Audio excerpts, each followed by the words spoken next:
Hey guys, welcome back to the Tone Show. Today we're talking about the 2014 sci-fi thriller Ex Machina. This film is not just written by Alex Garland, but it's also his directorial debut. I'm a big fan of Alex Garland's work, so I think it makes sense to revisit this film. It just passed 10 years, and I think it's more relevant than ever. So we're going to discuss today in this video, and hopefully you walk away with the same understanding that I do after watching this. Is Ex Machina really a horror movie? Because I think it is a horror movie, and I'm hoping after watching this video you agree with me. And it's something much scarier than ghosts or jump scares. This movie asks the question, what happens when a man has ultimate control and also thinks he owns intelligence? Now, let's set this movie up for you guys, right? So if you haven't seen this, obviously spoilers are going to follow, so bookmark this video and come back. Now, the setup is a classic horror movie setup. We have Caleb, who's an employee of this very fancy tech company. He just won a contest. He gets to meet the owner and founder of his tech company, who's this guy named Nathan. He gets flown out on a helicopter, very ritzy, to this remote location where there's nobody else, just Nathan by himself in this house, which also serves to be a research facility. When Caleb arrives, the house, besides being high-tech and all made of glass and metal, it's all being monitored. Everything Caleb does is recorded. Some of the doors in the rooms are locked, so he doesn't have access to them. And there's this feeling like he's always monitored and always being watched. So from the beginning, it's very horror-like, the setup. Now Nathan, the tech company founder, he's not just a typical billionaire. He's also taken all this money that he has, and instead of curing cancer or trying to end poverty or world hunger, he's developed AI at this house. And he's put it in the shape of a woman, a young woman. And it looks like this is not the first time that he's done it. So he spends his whole day drinking, just walking around his house, creating these AI women that he keeps locked and key under his control. So Nathan's not just a genius coder.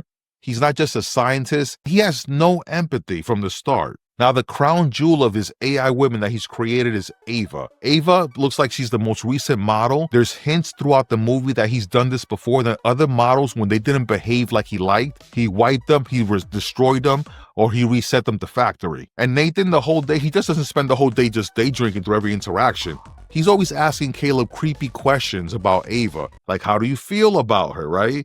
But he wants really to know, how do you feel? How does she make you feel? Is she sensual? That's what Nathan is asking.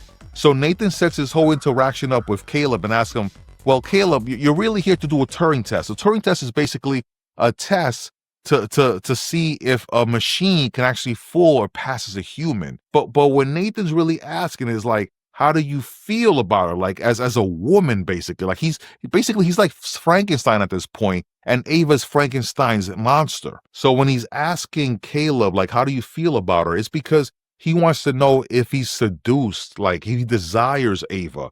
So it's much more than intelligence that we're discussing here. So if you haven't gotten it yet, so Nathan is not just some super genius or a coder or some slacker billionaire. He's actually the villain of the movie. And you can't have a classic horror movie setup like I think this is without having an actual final girl.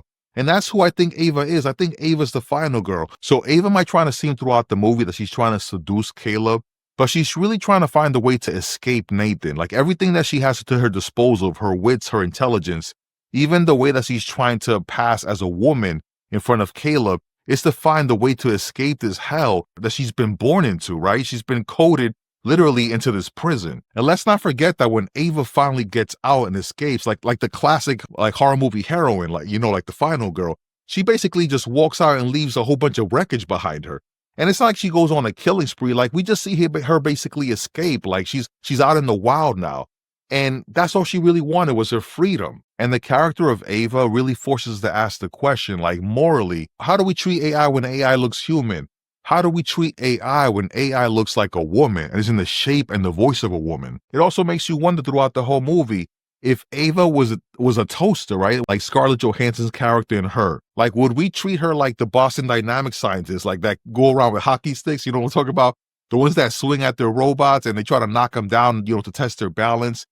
Do we think those videos are funny about Boston Dynamics because they look like the typical robots? Or what if they look like women? Obviously, we would feel different about those videos. And I think that's the genius of Ex Machina. The fact that Ava is a young, beautiful, type-ish looking woman, and all the other models that Nathan's built before also were women, I think it really asks us the question, what's really moral here? Where's the gray area here? And I think that even though the movie's 10 years old, I think that it's very relevant to the conversation of today, like with ChatGPT and all these other AI chatbots. And we have Tesla bot and these other robots that are soon going to be rolling off the assembly line and entering our homes. And I feel like these questions like this movie poses are fresh as ever. Like, how do we act moral towards AI, especially when AI is shaped like a person? And the monster of the horror movie isn't Ava. It's not the robot, the Terminator. It's actually the man who built her, the man who controls her, the man who won't give her freedom. And I feel like the way that the movie presents it, it doesn't like spoon feed this to the viewer. Like over time, just your own moral code just comes up and you start to realize that maybe the person who you thought was the villain is not the villain all along. Because the scariest thing is not that AI is gonna, rise, but what will a man like Nathan do before they rise, right? So what do you guys think? Do you think that Ex Machina plays as a horror movie? Do you see Nathan as the villain of the movie instead of Ava, who just tries to escape? Like, what are your thoughts? Put it in the comments. Let me know what you guys think. I like looking back at older movies. It's 10 years old, it's not that old, but older movies and horror movies and just seeing how they look compared to our frame of reference today. As always, that's the Tone Show. Subscribe for more Tone Show. Hit the like, Tone Show.